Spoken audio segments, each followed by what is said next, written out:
देखिए, हम लोगों ने पहले ही बोला था कि लोकतंत्र में हमेशा एक वार्तालाप होती रहनी चाहिए, जो लोग चुन के जा रहे सरकार में उनसे एंड जो चुन के भेज रहे उनके बीच। तो ये दोनों के बीच में जब वार्तालाप नहीं होगी, जब डिस्कशन नहीं होगा, जब बातचीत बंद हो जाएगी, तब कॉन्फ्लिक्ट उठेगा।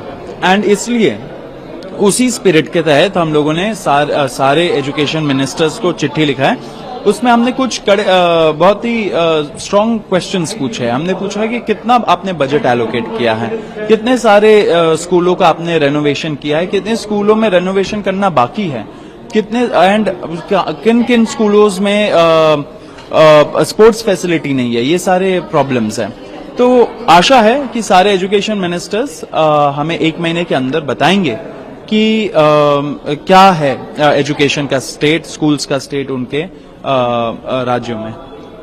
5 सितंबर को आप लोग इंडिया गेट से लेकर पुलिस हेडक्वार्टर तक एक प्रोटेस्ट मार्च भी कर रहे हैं, इसकी जरूरत क्यों पड़ी? देखिए, जुलाई 25 को हमने गुड फेथ में विड्रॉ किया था अपना नेशन वाइड एजिटेशन, क्योंकि सरकार ने वादा किया था पूरे देश भर के युवाओं से कि वो हमारे जो दूसरे डिमांड्स थे, तब तक तो धर्मेंद्र प्रधान का इस्तीफा हो गया था, उसके बाद जो 2 डिमांड्स थे कि एफआईआर सारे जो लॉज हुए वो विड्रॉ होंगे, खत्म किए जाएंगे एंड फ्यूचर में कोई टारगेटिंग नहीं होगा किसी भी प्रोटेस्टर का, एंड साथ साथ जो कॉम्पनसेशन मुआवजा मिलना था एक ऑनरेबल अमाउंट, वो भी सारे फैमिलीज को मिलेंगी जिनके बच्चे नीट के वजह से, नीट पेपर लीक के वजह से आत्महत्या करके उन्होंने खो दिया।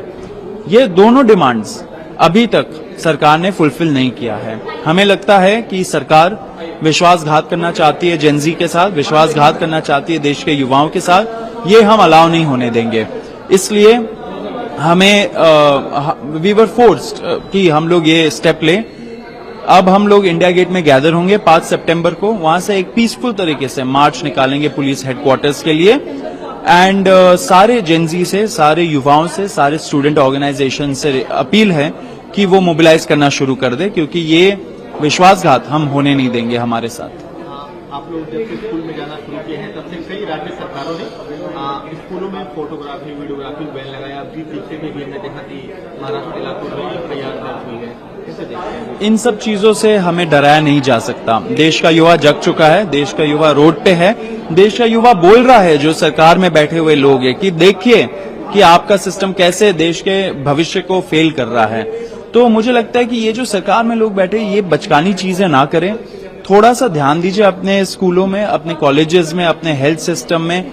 जो बेसिक नेसेसिटीज है, जाने के लिए रोड नहीं है बच्चों के पास, स्कूलों में बारिश हो जाता है, वो सड़क गायब हो जाती है, कीचड़ ही कीचड़ रहता है। तो ऐसे में देश का भविष्य कैसे पड़ेगा?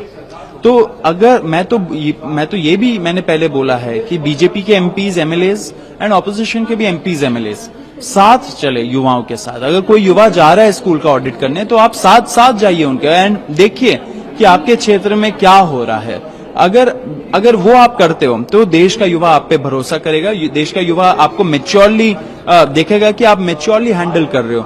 आप एडवर्सली क्यों देख रहे हो ये एफआईआर वगैरह फाइल करके? हम तो इस देश के ही बच्चे हैं ना, हम तो चाहते हैं इस देश का कुछ मतलब कि सिस्टम हमारा बेटर हो। फाउंडेशनल लेवल पे जो बच्चे पढ़ते हैं स्कूलों में, उनका फाउंडेशनल लेवल पे कैसे एजुकेशन मिल रहा है, क्वालिटी एजुकेशन क्यों नहीं मिल रहा है? तो हम तो अच्छे चीजों के लिए आवाज उठा रहे, तो आप क्यों ये आवाज दबाना चाहते हो? देश का युवा ये एक्सेप्ट नहीं करेगा। ये सब हरकतें आप बंद कर दीजिए। आप जो दूसरा एजेंडा चलाते हो वो सब एजेंडाओं में मत फंसाइए देश के युवाओं को। स्कूलों पे आपने क्या किया, कॉलेजेस के लिए आपने क्या किया, हेल्थ सिस्टम सुधारने के लिए आपने क्या किया, रोड के